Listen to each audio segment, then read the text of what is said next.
Thank you so much for doing this interview, taking the time. This is my first time being with you, so thanks for coming up from San Diego. Yeah, here in your city. Yeah, good to be here. All right, so I know you have a tight schedule, so we're here to talk about the recall that has been going on. Yeah. So first question is, how did we end up here? I mean, that's a good question. I mean, this is the second recall of the last 3 governors. The recall process has been weaponized. We have the lowest threshold in America to get a recall on the ballot, but specifically, this recall predates the pandemic. This recall was inspired by an individual who said that he was offended that I stood up and condemned the deportation strategy of the Trump administration. He was offended by the fact that we put in our budget a health care component to allow, regardless of your immigration status, people up to the age of 26 at the time to get their health care. And so he went out and started getting signatures. That same individual, the CEO of this recall campaign, wants to microchip immigrants. His words, not mine. He says we should microchip immigrants because, quote unquote, it works for animal control. I hope people understand where this came from and what this is really about. It is a very consequential election. Even though that we are here, your job is literally on the line. So what is it for you that it's, what do you want to offer the people to, give you that second chance and maybe, put this to bed? Well, look, I mean, I'm fighting for 40 million Californians. I'm fighting for the most diverse state in the world's most diverse democracy. I'm proud of our diversity. I'm proud that we as a state celebrate, don't tolerate that diversity. I'm proud that we are a universal state, a state of refuge, quite literally, not just figuratively. I'm proud of the work we've done on behalf of the Latino community. It's second to none in the United States. No other state has done more to have the backs of our Latino community than the state of California. We just expanded health care and long-term care for everybody ages 50 and over, regardless of immigration status. The work we're doing at the border to have a compassionate approach to help our migrant kids. We're not demagoguing the current administration, we're not pointing fingers. We put $388 million to take care of folks crossing the border. Didn't have to do that. We're not blaming the federal government for not doing it. We're taking responsibility. This is a state on education and economic development that's doing more for our diverse communities in terms of entrepreneurship, loans, opportunities for grants, small business grants specifically, waiving 100% of rent and utilities, water and electric bills for people that have been impacted by COVID, direct relief grants, an earned income tax credit that includes I-10 holders. I can honestly go on to a list that's longer than any other state in America, and we're just getting started. The Hispanic community, as you mentioned, is one of them has been most affected during this pandemic. They're the ones that were named essential workers. They had to keep working while the kids were in the house, both parents maybe not working. I saw a lot of those situations, a lot of mental breakdowns from kids. So it really gets to you, what you can really see when it gets to that part. And my question here is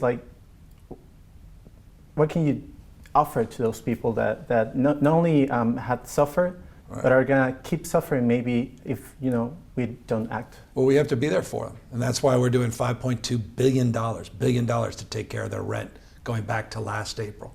That's why we put $4.3 billion to deal with mental health for all our children, 0 to 25, unprecedented investment in the mental health of our children this year. That's why we created a brand new grade, TK for all, pre-K for all of our children. That's why we added 200,000 childcare slots to help those families. That's why we did direct grants to those individuals that were impacted regardless of their immigration status. $4 billion of small business grants, not loans, to those individuals.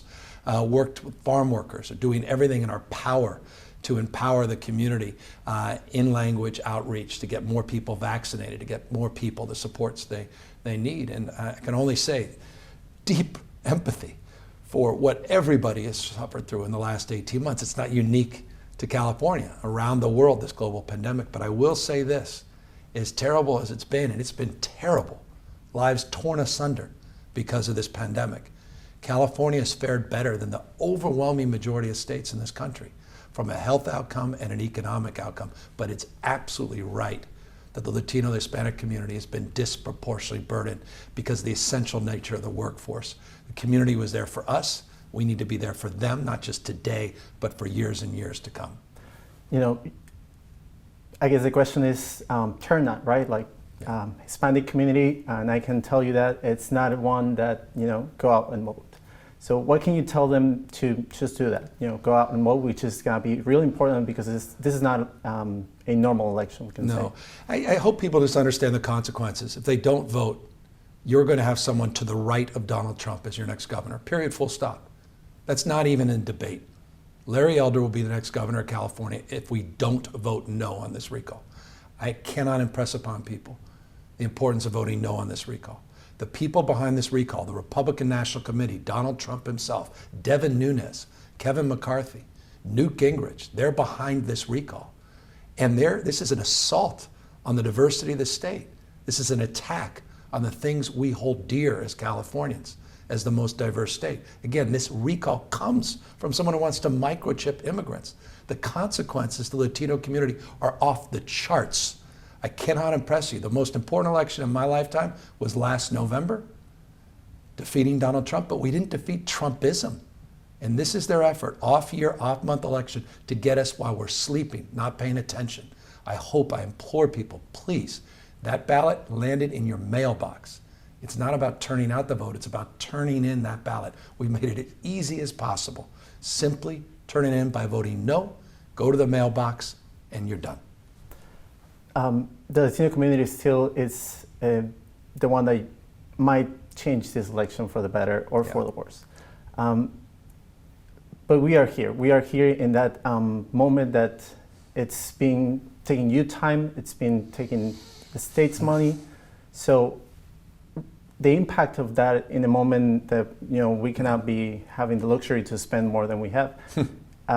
What does that tell you from the process, from how do we get here? How is, I know you mentioned the number of signatures is not adequate for the process. So what's your intake on all this? This is part of the big lie. This is part of what happened last November. This is part of an effort all across the country, Republicans, not only promoting the big lie, but out there in the insurrection on January 6th. And by the way, that may sound hyperbolic, but literally, the key founders of this recall movement were out there promoting the insurrection on January 6th.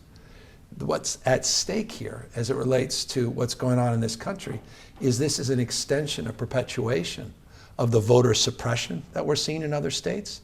And that's exactly why they're trying to take California. This is about the speakership. This is about the US Senate. This is about the Biden agenda and the Harris agenda. Make no mistake about it. And so we've got to stand tall, we've got to push back. If we send a resounding message, no, I think it will be heard loud and clear. And hopefully in the future we can reform the entire recall process. Let me though just level set on one thing that's really important. We're in the midst of this pandemic. This Delta surge is as challenging for us as any moment in this pandemic over the last 18 months. This decision on whether to vote no has real life consequences, life or death. I don't think it's an exaggeration to say that. The principal opponent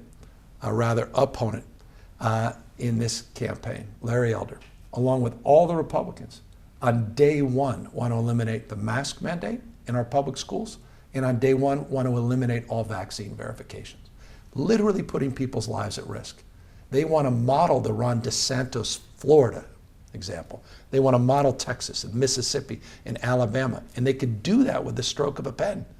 They could do that within minutes of being sworn in as governor of California. And so I cannot impress upon people more.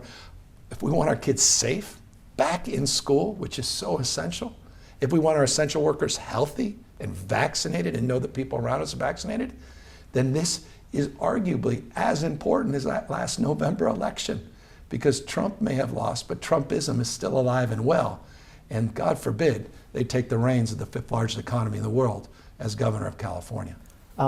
You have 1 year still to be governor, and one might ask, why now? Why is it so important to have this year what can be accomplished, for the better or for the worse, and not wait a year for the general election? That's the question I'd ask the people that wanted this recall. is why not wait till next year, till the regular election? Why waste hundreds of millions of dollars that could have gone to protect the most vulnerable Californians? We could have used that money, hundreds of millions of dollars, for anything else. Yet they chose to do it, to waste all this time and energy on a recall campaign. Look, homelessness, education, issues around economic development, opportunities for small businesses, the lifeblood of our state, 800,000 Latino-owned businesses. Talk about vibrancy. Talk about what makes California special and unique, that innovation that resides within our diverse communities. The opportunity to transform public education, after school for all, fully implementing it this year. We've been talking about it for decades. We're doing it, and we'll get it done over the next year and two. The opportunities on mental health to reimagine a future where we're focused not just on physical health, but brain health. The opportunities for the Latino community to continue to be empowered, to appoint people like Alex Padilla, which I had a privilege of appointing, the first U.S. Senator, happens to be Latino. Who would Larry Elder have appointed, the U.S. Senator, to replace Kamala Harris? All of that presents itself if we can hold the line, vote no on this recall, continue that work through the next year. Again, I guess the question is turnout, and you know the polls say something, but the reality it's you never really know. So the Hispanic community is one that it's not it's getting there, but here and there are not really the turnout that you want it to be. For those people that just get the mail-in ballot and just throw it out, I've heard those statements. Yeah. Because you know what, they don't really know what a recall is. Wow. So have the state done enough to get to them and to really know what's going on? We're doing our best in language. We're in 5 languages up on the air, radio, TV. We're working with 60 organizations on our Get Out the Vote effort. There has now been some recognition this is the largest Get Out the Vote effort of any campaign in California history. 21+ million text messages, phone calls, door knocking, in language. We're out there in every part of the state, rural California, not just in urban California.